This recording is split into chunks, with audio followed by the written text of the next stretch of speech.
क्या होता है वास्तु दोष? कोई आपके घर पे आता है और वास्तु के नाम पे आपको गुमराह करके चला जाता है कि आपके यहां पर वास्तु दोष है। परंतु क्या उसका कोई पैमाना है? क्या उसका कोई मापदंड है ये तय करने का कि इस घर में वास्तु दोष है या नहीं है? सबसे पहले तो सबसे सरल जो परिभाषा है वास्तु दोष की, वो है कि क्या दिशाओं में तत्वों का संतुलन है।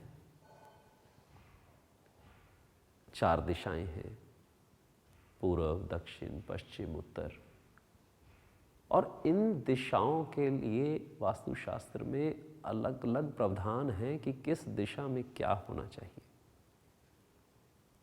कौन सी एक्टिविटी होनी चाहिए। तो एक्टिविटी अगर वो उस दिशा में नहीं है तो उसे कहा जाता है कि यह वास्तु दोष है। उदाहरण के लिए रसोई, आम प्रचलित धारणा है कि साउथ ईस्ट में होनी चाहिए। साउथ ईस्ट में अगर रसोई नहीं है, उत्तर में रसोई है, तो इसे हम कहेंगे कि यह वास्तु दोष है। परंतु वास्तु दोष को आप तभी मानना जब उसका परिणाम आ रहा हो। उत्तर दिशा नए अवसर देती है, करियर में ऊंचाइयां देती है। अगर आपके करियर में प्रॉब्लम्स आ रही हैं, अगर आपकी जॉब नहीं लग रही, अगर आप व्यापार करते हैं और ऑर्डर्स नहीं आ रहे, क्योंकि किसी भी व्यापार में या किसी भी फैक्ट्री में नए ऑर्डर्स आना ही नया अवसर है और उसी से आपका करियर आगे बढ़ता है। अगर आप जॉब करते हैं तो जॉब में दिक्कतें आ रही हैं, पता नहीं ज़्यादा दिन टिकोगे या नहीं टिकोगे, या कोई अच्छी जगह जॉब नहीं लग पा रही। ये सब उत्तर दिशा से है, और उत्तर दिशा जल की दिशा है। अगर जल की दिशा में अग्नि आ गई तो ये दोष है। वास्तु दोषों की कल्पना ठीक वैसे ही है जैसे आयुर्वेद में त्रिदोषों की कल्पना है। आयुर्वेद में त्रिदोष, वात, पित्त, कफ, इससे आपका मेटाबॉलिज्म, इससे आपकी टोटल बॉडी गवर्न होती है।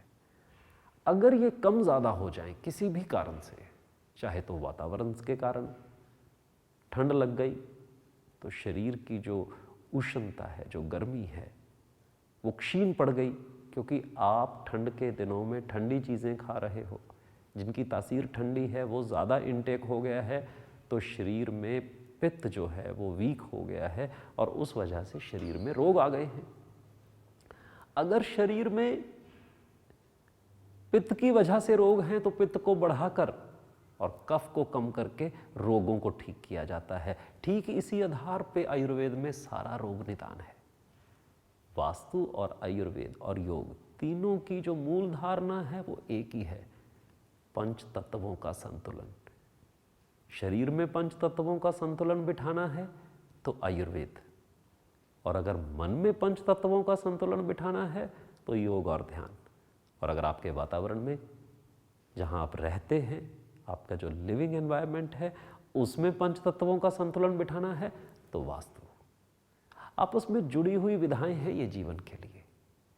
आयुर्वेद में तो चरक कहते हैं, अगर आपके घर में वास्तु दोष है तो कोई औषधि काम नहीं करेगी। तो वास्तु दोष हम कैसे निर्धारित करें? वास्तु दोषों का निर्धारण करना और उनको समझना बहुत ही सरल है। अलग अलग दिशाओं में अलग अलग तत्व हैं। जल की दिशा है उत्तर, और अग्नि की दिशा है दक्षिण, और वायु की दिशा है पूर्व, और पश्चिम आकाश की दिशा है। केंद्र में पृथ्वी है, और जो डायगोनल दिशाएं हैं उनमें भी पृथ्वी कम मात्रा में उपलब्ध है। बस इनको समझ लिया और फिर देखना है कि जल की दिशा में जल के काम हो रहे हैं, अग्नि की दिशा में अग्नि के काम हो रहे हैं।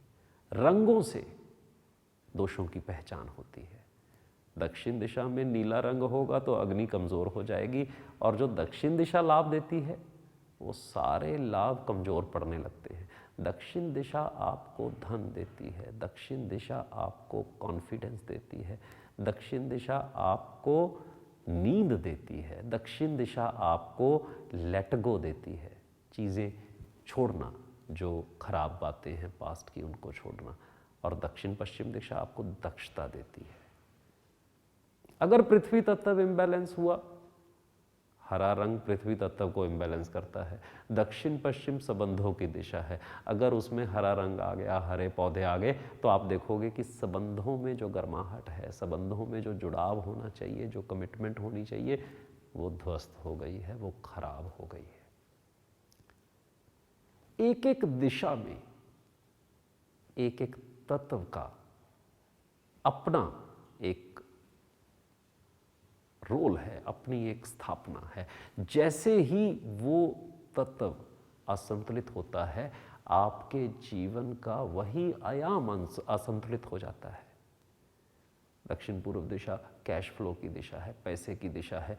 जैसे ही दक्षिण पूर्व दिशा में नीला रंग आया, या कोई बोरिंग हो गई, या पानी की एक्टिविटी हो गई, या शौचालय बन गया, तो जो कैश फ्लो है वो डिस्टर्ब होने लगता है।